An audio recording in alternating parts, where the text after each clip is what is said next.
Philip Lockwood began working in the insurance industry in 2004. For the last 12 years, Philip has a unique opportunity to partner with independent advisors across the Midwest to help them grow their practice in areas of insurance consulting and financial planning. He focuses on individual practice and finds areas within practice for growth. I'm going to turn it over to Phil, and he'll kind of tell you some of the process to help you with your law school debt and tips if you're just starting law school. Absolutely. Well, thank you very much, Christy. I want to start out our presentation today by thanking the Iowa State Bar Association and Christy for inviting me to speak on such a relevant and important topic today. I think attendance for this topic is pretty good, and the reason why, like I just stated, there's a lot of relevancy that goes on with student debt right now. It's a topic I'm very familiar with personally, having graduated with undergraduate debt and having married a gal that graduated with some private law school debt. So it's a situation I've personally dealt with in my home, and I also have many clients that are law school graduates that we're creating plans to help them manage that law school debt. I understand that the strain that a large amount of debt can have, and it can force new graduates or even seasoned attorneys to carry, and how that debt can weigh on future life decisions. My goal today is to cover that topic with a broad brush and give you a track to run on to help finish that race. With that being said, let's jump right in. And again, as Christy said, we'll make this as conversational as possible, so if you do have questions, feel free to type in your comment box. Christy will notify me and we can answer those questions as we move forward. We have some disclosures. I believe you all have a copy of this PowerPoint presentation along with the PDF we're going to discuss towards the end of the presentation. Soaring student debt. There's a lot of headlines out there. One specifically I read in the Wall Street Journal last month was soaring student debt prompts calls for relief. We've heard a lot of it. We've heard a lot of the presidential candidates, both presidential candidates remaining, talk about student debt. They've addressed it because it's a topic that's very relevant in today's society. The industry warnings are urgent and often dire. The housing market could stall, marriages are being postponed, workers won't have the savings to retire, and the nation's food supply will be disrupted. This is more of a conversation about debt in general. Some of this topic will be about debt in general, student debt in general, not specifically law school debt, but we will also highlight the specifics of the law school debt. There's a great quote from Zachary Clark in the Wall Street Journal. If you like to eat, this is pretty darn important, especially looking at 10, 20, and 30 years from now. And Zach is a lobbyist for the National Farmers Union. He says the pitch he gives lawmakers on student debt. Right now, student debt has tripled over the past decade to more than $1.3 trillion. And that's unleashed a torrent of Washington lobbying from outside the education sector, with various industries describing a crisis requiring federal intervention. So again, this is one of the reasons it's such a hot topic. We'll discuss this in greater detail, but student debt is only second to housing as far as federal debt is considered. So there's a lot of folks out there that are in a similar situation to you. And again, what we're going to try to do today is just give you a track to run on to help conquer that mountain of debt that's developed over a period of time. The student debt burden has gotten so heavy that folks are willing to take drastic steps to resolve the debt. There was a poll done in Forbes magazine in 2015, and that poll went a little bit like this: with more and more people completing higher education, taking on staggering amounts of student loan debt, millennials are scrambling to find ways to pay off that education for which they've worked so hard. Some are taking on part-time jobs outside of their careers, while others have considered taking more drastic steps towards living debt-free. During that poll that was done, 30% of millennials in the United States are willing to sell an organ in order to pay off their student loans. Now, obviously, that can get pretty drastic when you're referring to sell an organ. We don't have open lines today, so I won't ask how many folks on this call would be willing to give up one of their organs to get rid of their student debt. But with a number like 66 or 70 participants, I bet there would be a few. College debt today. Why is student debt taking over the center stage in many of the conversations in Washington? One of those main reasons, and it's not only on a federal level, it's also on a local level. We hear the Board of Regents in Iowa constantly talking about tuition prices and the cost of tuition to students. One of those reasons, in 1993 to 94, about half of the bachelor's degree recipients graduated with debt averaging a little more than $10,000. The average class of 2016, and keep in mind this is only undergraduate debt, the class of 2016 graduate has $37,172 in student loan debt. So you can see the amount of student loan debt has increased year after year after year exponentially. In fact, there's 40 million American households that hold student loans. 70% bachelor's degree recipients graduate with debt. And again, 1.26 trillion at the time, total U.S. student loan debt. That number has grown to 1.3 trillion. Again, only second in federal debt to the housing market. For the 2015-2016 school year, at a four-year in-state public institution, average annual tuition and fees was $9,410. Average annual room and board was $10,140. So you can see we're almost talking $20,000 a year. And again, that's just undergraduate debt. We aren't talking about graduate. Some of these numbers are a little easier to get on an undergraduate level because of the information that's out there. But again, we're going to address debt as a whole and how to take care of that from a law school perspective, specifically with the amount of debt that's accumulated through private and public law schools. Effects on the U.S. economy. As I said, Washington has taken a special interest in this debt because it does have a long-term effect on the U.S. economy. That's one of the reasons I included the initial quote at the beginning. That quote was directed towards farming, but specifically it can be applicable to almost every industry nationwide. There could be major consequences for the economy with so many people leaving college with large amounts of debt. Student loan debt exceeds both auto and credit card debt in 2011. 1 year later, student loan debt exceeded $1 trillion. And again, just as a reminder, today it's up to $1.3 trillion. Students who graduate with excessive debt are about 10% more likely to say it caused delays in major life events, such as buying a home, getting married, or having children. Now, that focus is really one of the main reasons a lot of folks in Washington are getting involved in the student debt conversation, because folks are getting married later, they're delaying having children, they're delaying the purchase of a home, they're delaying a lot of those things that really, from an economical standpoint, make a big difference going forward with our country as a whole. People with college debt are about 20% more likely to say it caused them to take a job outside their field, work more than they desired, or work multiple jobs. I know when we were young, when Laura and I got married and we were young, we were both talking about, how do we tackle this debt burden? What can we do? Can we take on second jobs? What do we need to do to really address this issue? And that's why I think it's so relevant today. Does higher education still make sense? I have a lot of clients of mine that are parents and they're planning on paying for their kids' education to go to undergraduate level, and they always ask me, Phil, does it make sense for my son or daughter to go to college? Does it make sense for them to go to graduate school? And based on the data, at the end of the day, it still does make sense. It makes sense to get an undergraduate degree. It makes sense in investing in yourself and continuing that education to the graduate level. From a financial standpoint, it absolutely does make sense. Unemployment rates for bachelor's degree households is much lower than a high school graduate, 6% versus 3.5% in 2014.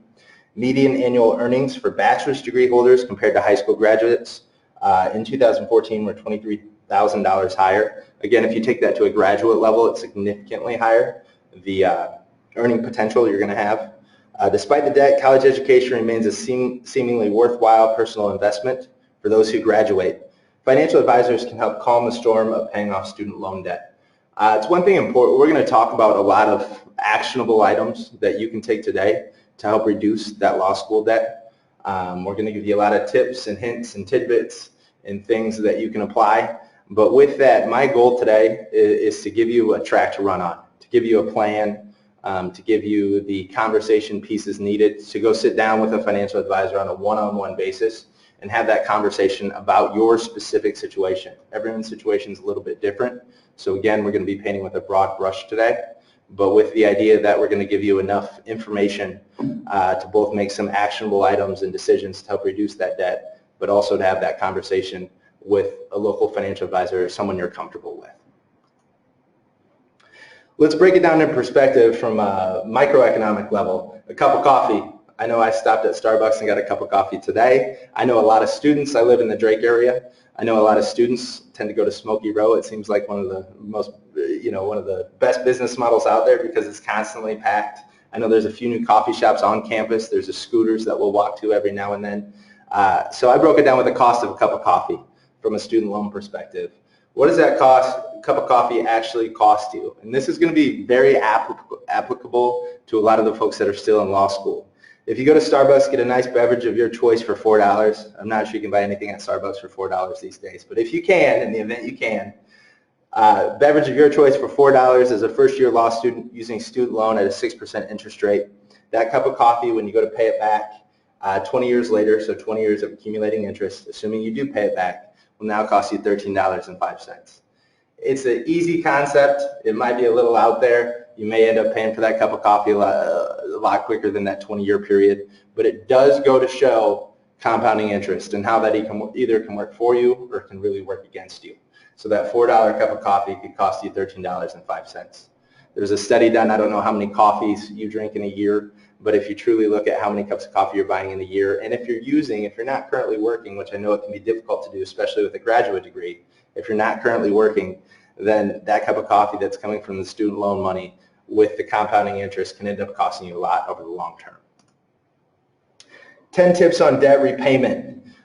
This is where we're going to get into actionable items that you can do. Stats and concepts are great, but until we create individual actionable steps, we'll struggle to finish our race. I'm going to refer to the student debt that's been accumulated throughout private law school as a race. Okay, we're going to look at it as more of a marathon than a sprint. Okay, because there's a long period of time, and we're going to pay this off. We're going to make adjustments each year to continue to improve our times and really help you finish that race. The goal of paying down law school debt can be daunting with such a large number looming in front of us. If we view this task, like I said, as a marathon instead of a sprint, we can create a training schedule to help us achieve our goals. Here's some tips when you're developing your payoff schedule. With this tip, the first and foremost, and I run into this a lot with young folks when we sit down across the table and have conversations, and that's stop increasing your debt. Eliminate all access credit cards. Ideally, you want to keep one credit card, and that's mainly for emergency situations. If you have a fair amount of self-control, there certainly can be an argument made to keeping that one credit card and using that to help build up your credit. But really, as a rule of thumb, you're only going to want one credit card. And really smart credit card habits: never charge more than you can afford each month, pay off the balance in full each month to avoid high interest rate charges, and don't max out your credit card. It helps improve your credit score with your credit utilization ratio. That's something folks are going to look at as your credit utilization ratio. So the key at the end of the day is really limit your credit cards to one. If you have multiples, you want to pay those off one by one. Start with the credit card with the highest interest rate. Pay that down until you get the credit card with the lowest interest rate. Credit card interest rates can range anywhere from 15% up to 20%. And again, that's going to be an interest that's going to compound monthly as long as you aren't paying off that loan balance each month. So first and foremost, pay off your credit cards. Absolutely critical to attacking the debt situation as a whole. Second, and one of the most important things you can do, and it's harder to do when you're younger, it seems like, but record your spending. Keep a log or use an online tool so you can see how you're spending your money. If we are connected, I'm going to give you a good tidbit, and again, you're going to have a copy of this in PDF form, but if you're taking some notes, we're going to look at mint.com. Mint has done a fantastic job in helping folks budget. I believe the website's up on the screen now, and again, we're looking at it. It doesn't cost anything to sign up. Okay, you're going to get a login, and with that, it's going to help you budget every individual item all the way down, and it's very accessible. It's very user-friendly. They have a mobile app that you can get, so if you're out there, it's going to show you. You're able to, if you go out to dinner, you're able to budget that right away. Okay. On top of that, you can check your credit score with Mint. You would ideally want to do it once a year. It's totally free to check your credit score, but you want to do that just to stay on top of things. Okay, just to make sure that your credit hasn't been compromised for any reason. You can personalize it for you, create budgets that make sense today, and set you up for future success tomorrow. That's really the basis of our conversation: is how do we pay down our debt that we're having today? Is how do we pay down our debt? How can we really set ourselves up for future success, both from an investment standpoint, from an economic standpoint of accumulating future assets, all while still paying down that debt. With Mint.com, you can receive alerts for unusual account charges. Again, so with that, it's going to help you track your credit score, and then you can get your free credit score. This is how the app looks. It's going to give you your total budget for the month. You decide what your budget is. We're going to talk about how to decide, what to spend money on and where to spend that money between your must-haves and your wants at that point. And it's going to budget for you. It's going to show you where you're at and how much you have left to go through. Again, it's a secure website. It's completely secure. Not a whole lot to worry about there. And that's going to be mint.com. That's what I encourage a lot of folks to use from a budgetary standpoint. So again, setting your budget is going to be important. So just to rehash our last two topics, first, pay down all your credit cards. Get it down to one credit card. You can use that one credit card, really focus on that. You can use that to help build your credit score. Number two thing you can do to, again, help start to reduce that debt would be to set yourself a budget. It does take some self-discipline. It's not the easiest thing in the world, but I'm also not telling you not to go out and have fun. Absolutely go out, get that cup of coffee if you want to do this, do that, do the other, but at least track where that money's going, okay? We're going to put some emphasis on that a little bit later in our conversation today. When you're creating that budget, you really need to categorize your spending, okay? We're going to have our must-haves, our should-haves, and our like-to-haves. Our must-haves are our necessities: food, rent, insurance, debt payments. Okay, those are all our must-haves. Those are the things that we absolutely have to do. Okay, those are the things we must do at the end of the day. We have our should-haves, things you need to do, but you can do without. New clothes, gym memberships, etc. So things that create a healthier lifestyle, create a healthier image, but they aren't the must-haves. Okay, and lastly, we have our like-to-haves. Things you don't have to have. In fact, some of these things you shouldn't even have. But as a result, some of the extra things, the little things in life that can make life more enjoyable: cable TV, coffee shops, additional functions on your phone, etc. Okay, so break all your spending down. I'm not telling you not to spend it. Keep that in mind. I'm not telling you not to spend in these areas. I'm just telling you to at least track those areas. Once you track those areas for a few months, I have most of my clients track those areas for 3 months. At the end of the 3 months, I want them to break down all their spending into those three categories: must-haves, should-haves, and like-to-haves.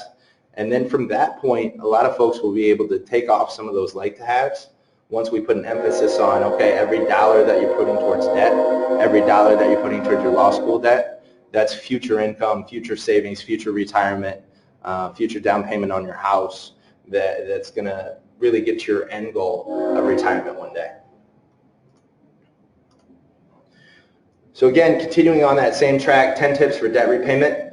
You're going to make a budget based on your spending record. Write down the amount you spend in each category and make the budget reasonable. You know, we can go back to the old adage about dieting, right? Anyone can diet for a week or 2 weeks or a month, but unless it becomes a habit, it's probably not going to be something that's going to be long-term cause and effect. The same thing with a budget. Unless it's reasonable, unless it's something you're comfortable with, and unless it becomes a habit over the long term, it's just going to be a short-term fix. Okay, so really when you're setting your budget, I told you, have your must-haves, have your should-haves, and have your like-to-haves, and put something in each of those categories. I'm not telling you to go to bare bones by any means. I'm simply saying by looking at those, by tracking those expenses and doing that, create a budget that's comfortable and reasonable for you. Okay, that's going to be the most important part, something that you can follow strictly and something that can become a habit over time. Determine your debt fund amount.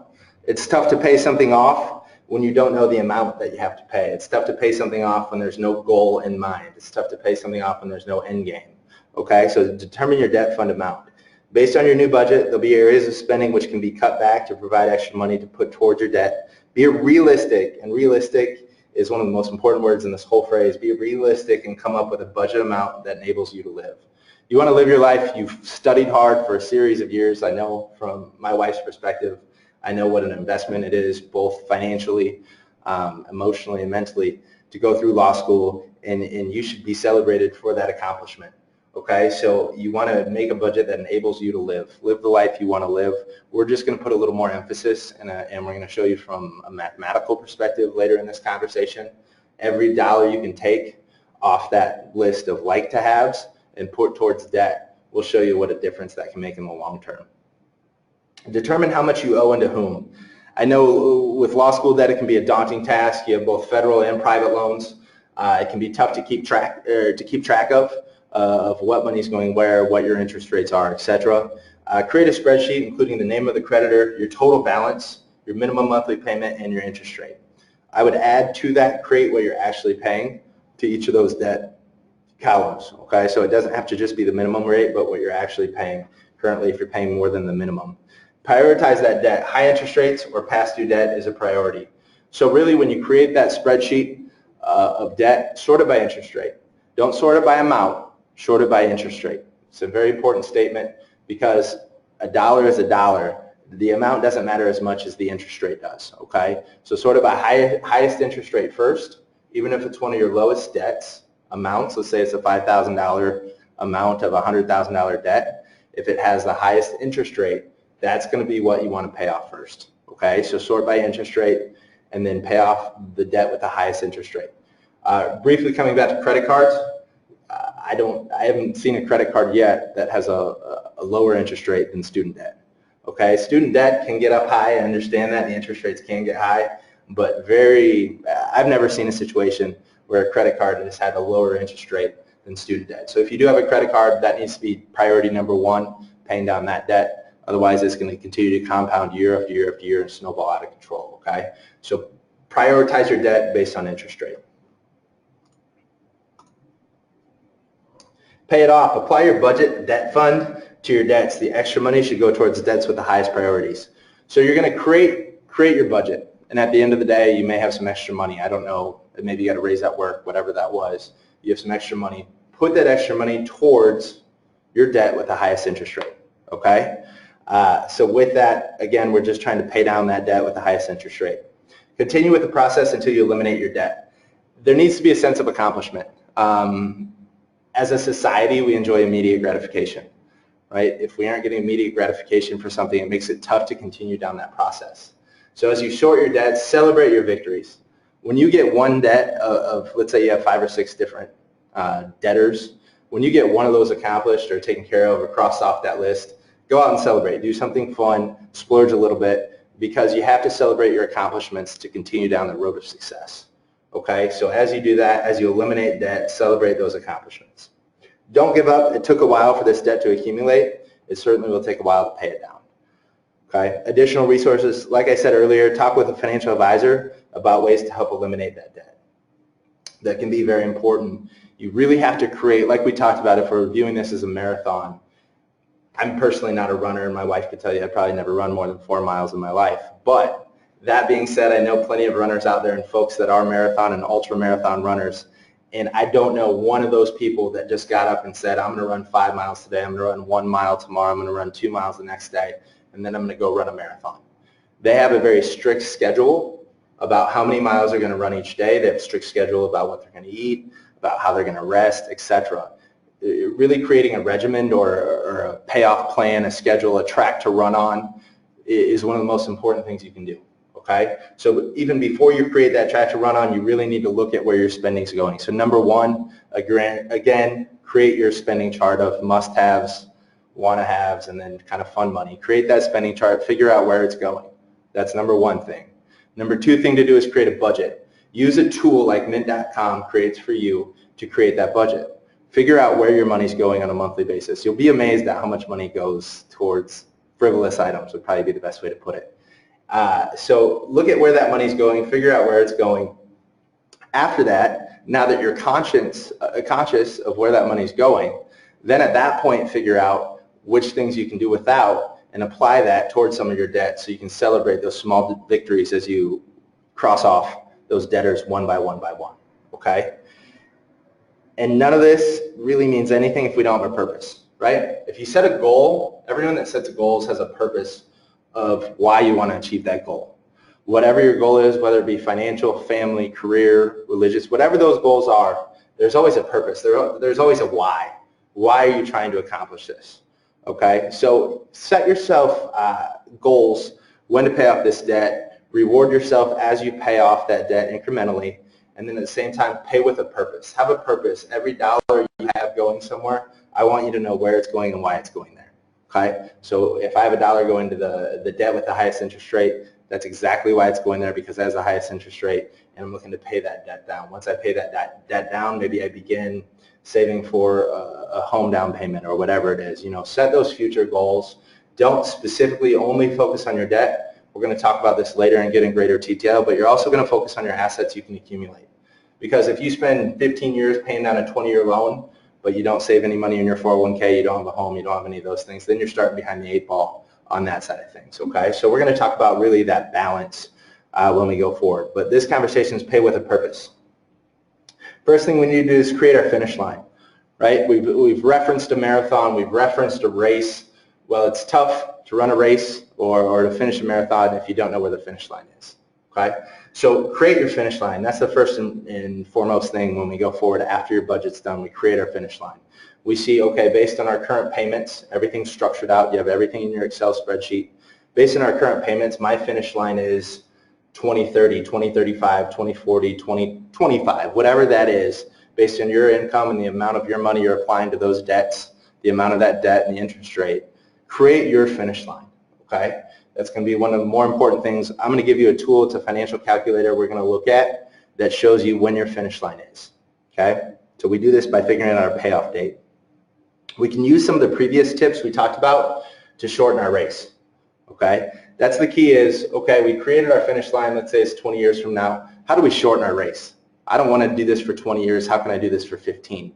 Well, you can implement a couple of the things above, right? Get rid of excess credit card debt, take some of that money that's going elsewhere and apply it to your debt. Those are all things that are going to shorten your race. In fact, speaking of races, has anyone on the call, and you can either raise your hand, reply in the comments, or don't reply at all, but ever heard of Rosie Ruiz? Does that name ring a bell? Rosie Ruiz. I told you I haven't run, but I have a marathon, or I have one of my best friends has run the Boston Marathon 6 times, so he gives me all the useless Boston Marathon knowledge I can handle. And with that, Rosie Ruiz has come up as a conversation in the past. Rosie won the 84th Boston Marathon. It was run in 1980. The amazing thing about that isn't that Rosie Ruiz won the Boston Marathon. Rosie Ruiz won the Boston Marathon as a very unknown, unheralded runner. If you know anything about the Boston Marathon, you know that there's Olympians from all over the world that come to run the Boston Marathon. Well, Rosie Ruiz won, and no one had ever heard of her. So that was the first situation where everyone said, well, what did you do, Rosie? How were you able to do this? How were you able to win the Boston Marathon? Okay? She not only won the Boston Marathon, she won the Boston Marathon with the 3rd fastest time in history for a woman. Okay?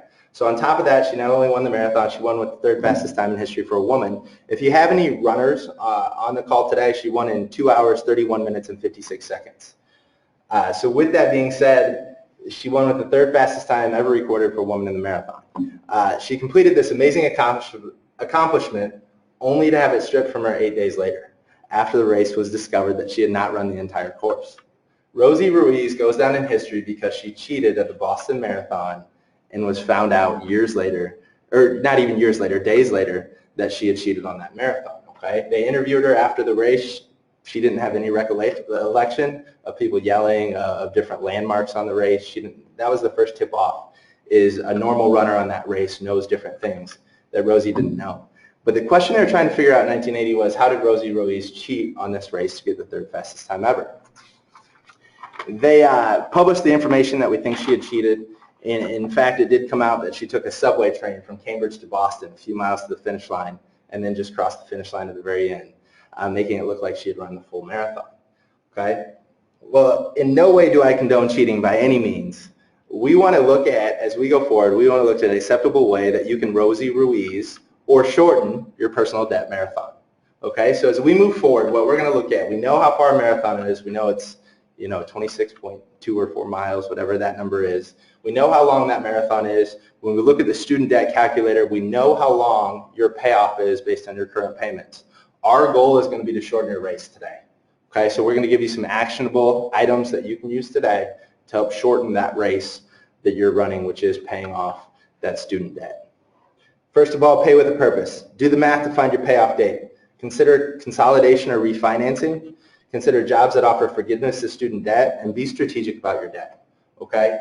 Again, anything you do, you want to be strategic about the way you do it and do it with a purpose. Those are going to be 2 of the most important things you can do. First of all, student loan payoff date. Where's your finish line? Okay? We can get you, you'll have all my contact information. If you want any of the links to any of these calculators, you can feel free. You can get on Google and just type in student loan payoff date calculator. I'm going to give you a website at the end of the presentation, or actually in a few slides, that can be very, very beneficial to you with law school debt, okay? But first of all, let's get your student loan payoff date calculator. I'm going to run through a hypothetical example, all right? We have an individual, and this is Student Loan Hero. This is one of the websites. So if you want to write down a website that you can look at to reference some good material, it's called studentloanhero.com. Okay, studentloanhero.com. Has a lot of really interesting articles. from folks with debt. One of the best ways to relate to an issue is to hear from your peers, okay? These folks have student debt. They talk about different concepts, different things they've implemented to help reduce that debt. I'm going to give a hypothetical example. Let's say an individual has $100,000 of student loan debt. I like round numbers. It's easy for me to work with. Let's say they have an interest rate of 7.5%. Say the term of the loan's 20 years. And let's see, term of the loan's 20 years. Okay. And then we're going to pay that off, like we said, in 20 years. So that'll give us our current payment required for that loan. $807. So paying $807 a month on that loan to have it paid off in 240 months or 20 years. Okay, so $807. Now let's say we're able to reduce that debt by refinancing, through the process of refinancing, which we'll talk about in greater detail later. But in that situation, we have $100,000 still. We're able to refinance at 5%. Okay, so our new loan rate's 5%. Let's keep our payment the same. Okay, our term of loan is 20 years, but we're paying $807. So if we're able to refinance at a lower interest rate, we keep our payment the same as we're used to paying at the higher rate, right? We're just paying the exact same amount of money, but we refi at a lower rate. We're now shortening our race, okay? Instead of that 20-year period, it's actually going to take us down to 14.6 years, okay? So it's going to give you a large advantage, and it can in some situations. We're going to talk about refinancing in greater detail later. I'm not saying it's the silver bullet to paying off student debt, but it's certainly something that I think should be considered depending on what your interest rate is and what's available out there. At the end of the day, that's going to be some simple math we're going to look at. But in this case, if we were to take our student debt average of 7.5% loan rate, refinance that debt down to 5%, keep our payment the exact same. That's the important part to shorten our race. We're used to making that $807 a month payment. Keep that payment the exact same. Now we have a lower interest rate, and we're going to shorten that race by 5.4 years in this scenario, okay? Get that law school debt paid off in 14.6 years. On top of that, we're going to save $17,423 in interest, okay? So that's a way we're going to save $17,423 in interest simply by keeping our payment the same but lowering our interest rate. Let me go back to our PowerPoint. Here's an example. We have a student, Rosie. This is an example we went through, who graduated from law school. Rosie's been working in the workforce for a few years, and overall interest rates have decreased. Rosie carries $100,000 of student loan debt at a rate of 7.5%. Rosie would like to see if she can cut years off the life of her loan if she's able to refinance the debt at a lower rate. Rosie's been offered a rate of 5% from XYZ Refi Company, and then the stats are below everything we looked at on that calculator. Okay. So again, that website that we use for a calculator is studentloanhero.com. Consider consolidation or refinancing. We're going to talk about this. It's a very important topic. It's a topic that is in the media right now of interest rates and caps on interest rates. I have individual clients that were around in the 80s and 90s that had extremely high interest rates, 10+% on all their law school debt. I have clients that graduated in 2002 and 3 that had low interest rates. I believe 2 and 3 had low interest rates. And then a year later, your interest rate might be 7%. So the key is, when we're speaking to a broad audience, I'm certainly not saying any blanket statements. I'm just giving you tools and tips, things to look for to help you potentially shorten your race or increase the amount of years you can until your debt's paid off. Refinancing your loans. The goal of refinancing is to decrease your interest rate, meaning more of the payment go towards paying down the principal of your student loans. When you refinance your student loans, you'll get one consolidated loan with one monthly payment. The key with refinancing and consolidation, you don't have to refinance all your student debt. You can just refinance a portion of that student debt, create one loan payment. It's easier to track, but you'll never want to really look at, I won't say never, but in any situation I can think of, you won't want to look at refinancing unless you can lower that interest rate. So let's say you have 3 or 4 loans that have a higher interest rate, and 2 or 3 that have a lower interest rate. Maybe you just want to couple that 3 or 4 together and refinance that portion of your debt. Okay, the key is when you're looking at refinancing, you really just want to make sure if you're going to go forward with something that's going to lower your interest rate on the debt. I had the opportunity at a YLD event recently to talk to Scott Hall. He's an attorney over at Carney and Appleby, and we were talking. I guess the email went out and he said, hey, I saw you're doing this presentation on student loans. What are you going to tell us about that we don't already know? And that's an interesting question. Maybe we're covering most of the information we're covering today, maybe you're familiar with. My goal, again, is to give you one or two things that help you improve your situation, and overall that'll give you a track to run on. But with that conversation with Scott, I said, hey, he told me he had recently refied his student loans as recently as 2 weeks before our conversation. So I said, would you mind jumping on this call today, and as a peer of a lot of attorneys out there, just discussing that situation, because refinancing a student loan is easy to say, but sometimes there can be a hurdle of, what do I do? How do I do that? What's that process look like, etc. So Scott actually let me know Sunday that he had a mock trial event today that he was judging, so he had to back out of the call. So we made that call yesterday. I recorded it, put it on the PowerPoint. So I'm going to replay that call today that I had with Scott, just to give you guys an idea. Scott, sounds good. We are going to record it for our call tomorrow. Just starting out, I wanted to give the folks a little background about you. You graduated from Drake Law School when again? Remind me.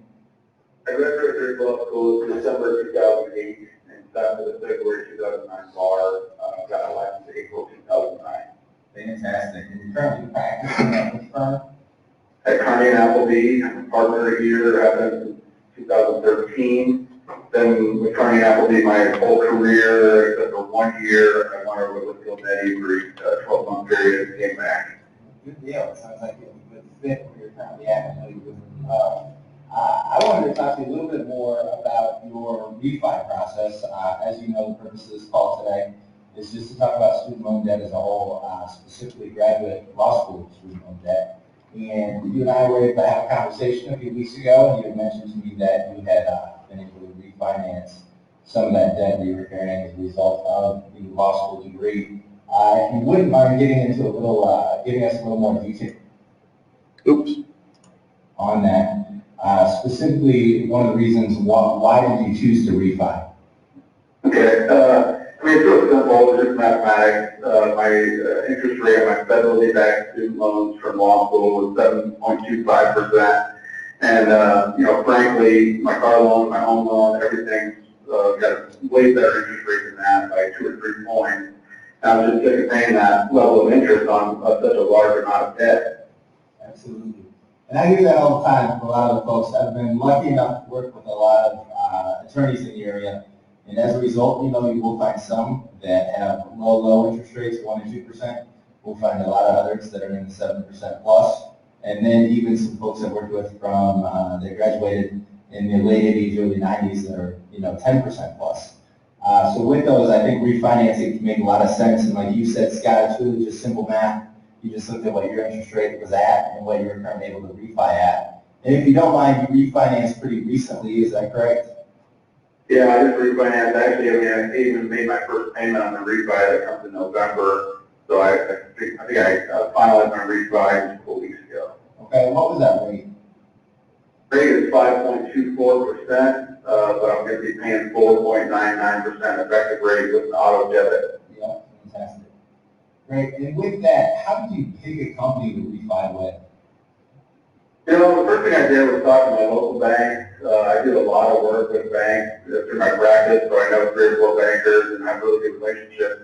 And they just didn't have any product they could offer me. And, you know, they're kind of on their heels a little bit when it comes to student loan refinancing because the federal government dominated that sector for so long. When that didn't pan out, I just started looking online. I noticed some friends through social media who had done some refis with some local banks across the state. I think there was a Rhode Island bank that did it. But I did some research on some articles and blogs that ranked the different law student debt refi companies on ease of use, on interest rates and such. And I just picked the top 3, went to their website and started the process of applying because there was really no downside to it. You could always choose to stop the process at any time before they run your credit. Fantastic. And with that, that kind of leads into my next question pretty well. Did you have any out-of-pocket costs associated with the refi on the front end? Absolutely none. Okay, fantastic. So there's no hurt in looking, specifically like you said, even before they run a credit check, just to figure out what's out there and what's available. Right. Fantastic. And let me know there's no big barrier to entry for folks. Can meet the uncertainty of who to go to or where to go or what to discuss. but on top of that can be really not understanding the process.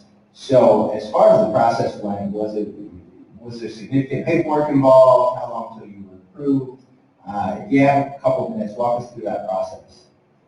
Sure. So I ended up looking at the top three companies. One was SoFi, another one, I can't recall the names off the top of my head, but if you do the Google search, you'll see them.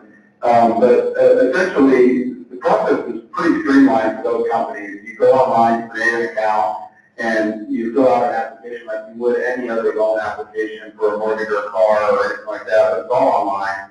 You do have to provide documentation about your pay, obviously, to support your income. I had to provide some additional information since I am a partner and I only receive partner income draws. So after I got past the initial phase where I did have an initial approval or pre-approval based on my credit score, then I had to provide quite a bit more documentation for the underwriters, but I wouldn't say it was onerous in any way, considering I had a pretty large sum I was refinancing. But I had to provide tax returns, I had to provide income proof, and then I think the final step, if I remember correctly, I had to provide just proof of payoff for the loans I want to pay off, paid off, and I had to request that in a specific fashion. Kind of the same process you use if you're getting a mortgage. You have to provide that documentation to your mortgage company of your student loans and the balances. Yeah, absolutely. And beginning to end, how long do you think that whole process took, from when you initially filled out the application to when you had your underwriting approval? I think it took about 2 weeks at the most, 10 days to 14 days. But I was very quick on the turnaround with my documentation, so that helped. Frankly, once I decided to pull the trigger, I just wanted to get it done and get it moving. Absolutely. It makes a lot of sense that all your ducks in order before you even begin that application process.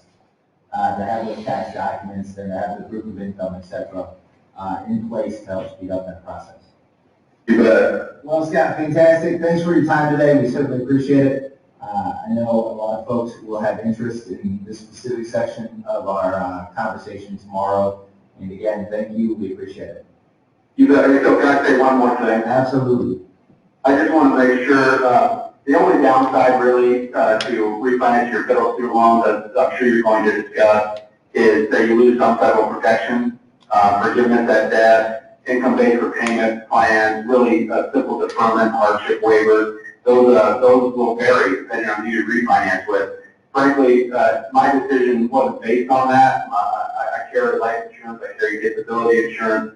So in the event that I have an untimely death or can't work anymore, my family will still be able to make those payments if they need to. So just a consideration that young attorneys should take into account before they go down this road. Fantastic advice, Scott. I don't think you could have said it any better. And again, we really appreciate your time today. Thanks so much. Thanks, Phil. Absolutely. Take care. Bye. So yeah, that was my conversation with Scott Hall yesterday. Scott did give me permission. Please don't bombard him with emails. But if anyone has any questions about the refi process, a link to Scott's business website is below. It includes his email address on that website. He said feel free to email him with questions, again, on that student loan process. He's being a good sport about it. So if you have a question, make sure you're serious about it. But Scott is more than willing to talk you through that process of refinancing that he went through. One thing we did bring up in the conversation with Scott were really how to choose a company to refi. The first step of not really knowing what to do is figuring that out. And I've included a link here, and again, it's on Student Loan Hero. It's a valuable website to go to for a lot of your questions as it relates to student debt. We're going to click on that and go here. And again, keep in mind, when it says 6 best banks to refinance and consolidate student loans, this is from Student Loan Hero. This isn't from me personally. It's not my research, but they've done a great job from what I've seen in my experience, giving folks the tools they need to look at refinancing. This list does change periodically over time as certain banks or refinancing companies move to the top of the list. It does give you, one thing I did like, it does give you some actual feedback from folks that have gone through that process. Not everyone is a one-stop shop. There's individuals. If you'll notice here under DRB, it tells you who really they fit, who they cater to. Must be an alumni of a bachelor's or graduate degree program, MBA, law, post-resident, medical, dental, PA, advanced degree, pharmacist, etc. It tells you your loan rates with auto pay. It tells you your loan periods, 5, 7, 10, 15, 20-year payment periods. One thing to look at too, if you have a higher interest rate loan, figure out that payment period. If you can decrease that loan, maybe you want to make it a 20-year payment period because all of a sudden it's your smallest loan rate, where your others might have a higher interest rate, and you want to shorten those pay periods. Whatever you end up wanting to do, again, it's just math at the end of the day. Really look at that interest rate is what you're going to mainly want to focus on. Again, it goes through SoFi, who I know is who Scott used and was pleased with from his personal experience. And again, it tells you who SoFi caters to. It goes down to Ernest, and then it goes through all 6. Each individual lending company or refinancing company caters to different individuals, so I'm not going to say there's going to be one that's right for every single person on this call. The other thing I'd really focus on, and what I always look at, is feedback. So at the bottom of all this, here's actual feedback. Some people don't like, as you'll see, some people don't like SoFi. Scott had a good experience. Some people, prefer a Citizens over SoFi, for example. So read some of that feedback. Not all of it's completely accurate. We have some disgruntled individuals on that. If you read through some of that feedback, maybe they didn't get the rate they thought, or maybe they got declined by one company, accepted by another, etc. So take everything with a grain of salt. But with that, that'll give you a nice resource that you can work with there. So again, that's with Student Loan Hero. Another thing they have is a refi calculator.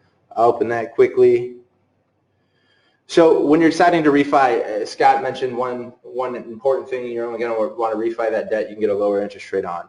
So in his situation, I don't know what his actual debt amount was, but we do know he told us his interest rate was 7.5%. I believe his terms were close to 20 years remaining. His new interest rate was 4.99%, he said.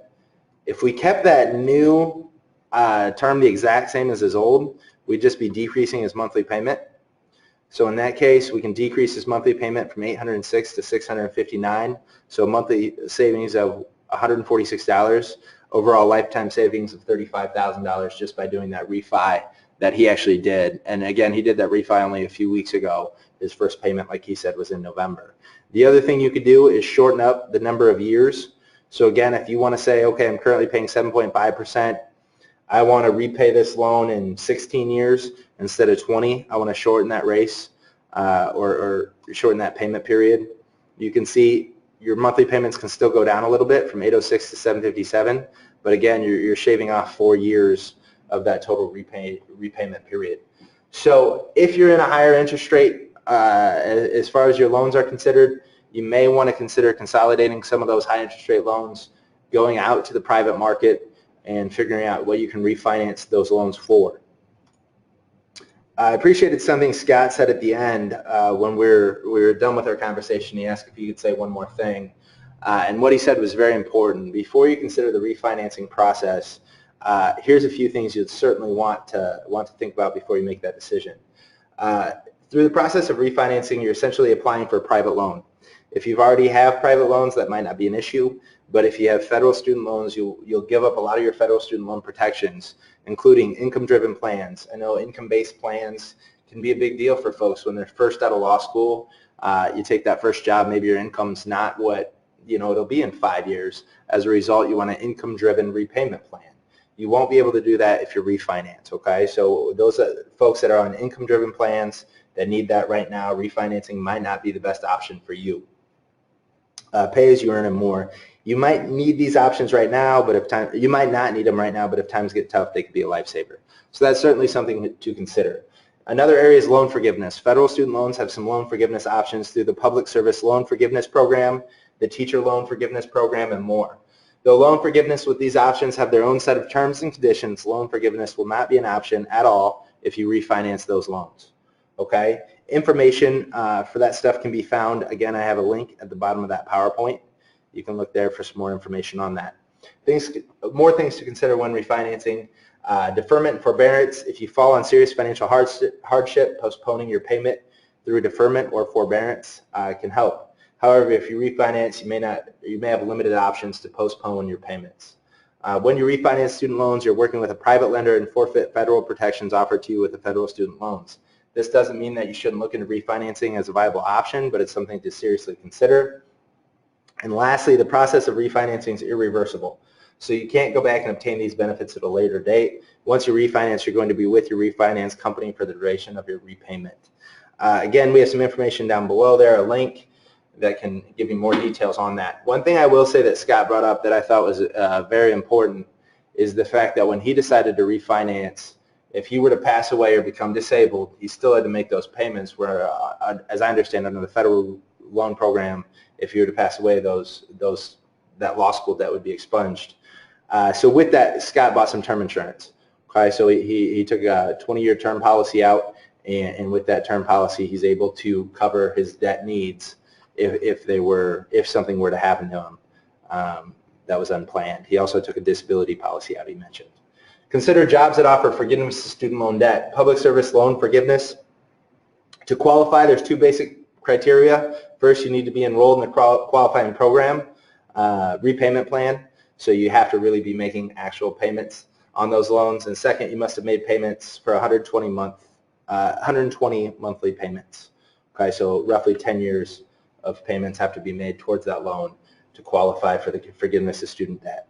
The payment plans that qualify are revised pay-as-you-earn, income-based repayment, income contingent repayment, standard repayment, and any other payment plan with monthly payments that equals or exceeds standard repayment monthly payments. Which type of employment qualify for public service loan forgiveness? You can read those, but a lot of them are federal, state, local, tribal organizations, a lot of nonprofit organizations. If you're currently, I'll tell you this, it's important, if you're currently working for one of those organizations listed or a nonprofit and you haven't looked into loan forgiveness, if it's a career you're making, you think you're going to be there for a long period of time, then look into student loan forgiveness. There's a website down here. It's the CFPB website, Consumer Financial Protection Bureau website, and on that, there's a link to that on this PowerPoint. On that website, it gives you all the details, including how your employer can apply to have your student debt forgiven after that period of time once you meet those requirements. Okay, so it's a handy website. It's something you certainly use, especially if you're in the nonprofit sector or if you're working for federal, state, or local or tribal government organizations. There's going to be some specific details, some specific criteria that you have to meet. And again, you can go to that website to reference what that is. But that's certainly an option. And you would not want to refinance if you're working in one of those areas that offered forgiveness of student debt. You certainly wouldn't want to refinance that federal debt at that point.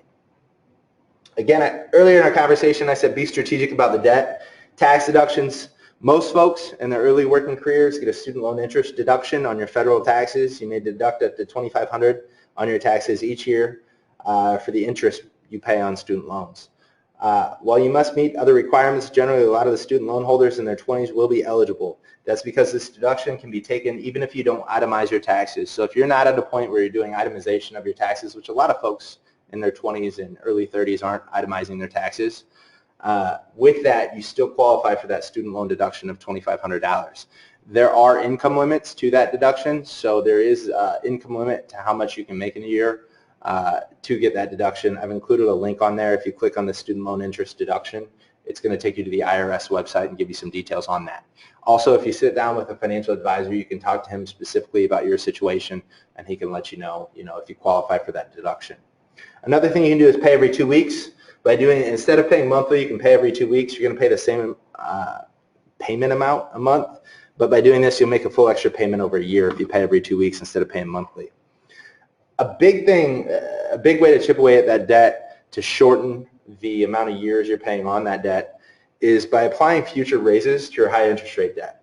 The easiest way as you're going through your working career and you're advancing at your firm or at your practice, whatever it is, as you're advancing in that area, you have increased income, take half of that increased income amount and apply that to your student debt. That's going to take a significant chunk out of that debt as you move forward. It's going to lower that debt burden and allow you to accumulate future assets faster. Okay? Scott mentioned this in his conversation, sign up for automatic payments. Many services offer a 25 basis point interest rate deduction on federal student loans for automatic payments. So if you do something as simple as signing up for automatic payments, you can get 25 basis points lowered on that loan amount. I think Scott in his situation said he was paying 5.25 and it lowered it down to 5% or 4.99, something in that variety, only by making automatic payments, okay? So something as simple as that can lower that interest rate amount. The tough question I get a lot is, Phil, how am I supposed to build assets? How am I supposed to do these other things if my only focus is paying down debt?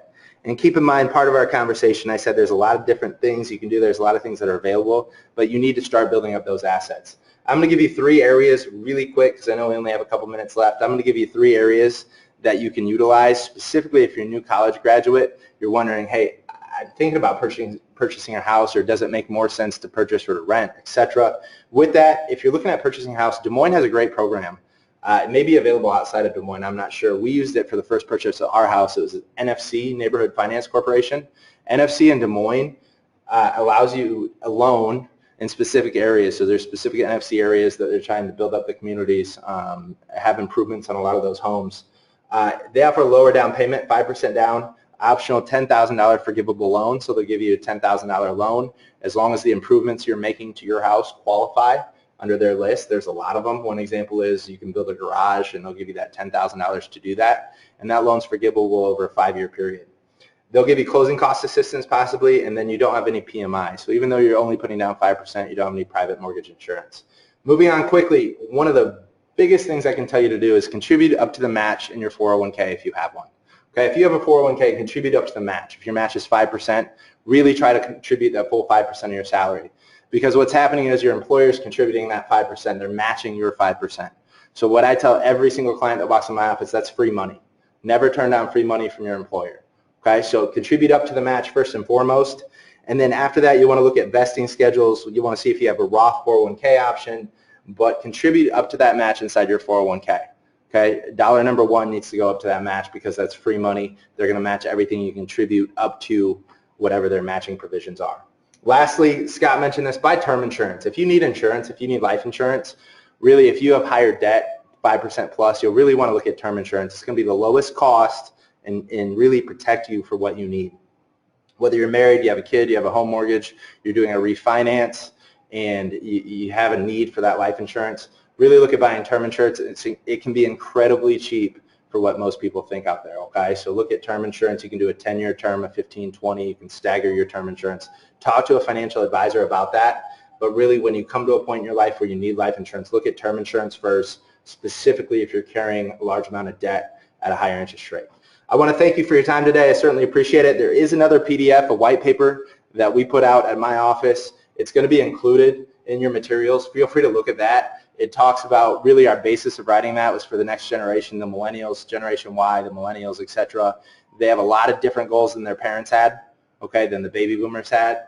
And it talks about those goals, how to pay down your debt, how to begin accumulating assets. It talks about the 401k, how to save for down payments on a house, etc. It doesn't strictly address student debt, but it talks about how to build up those assets while you're paying down your student debt.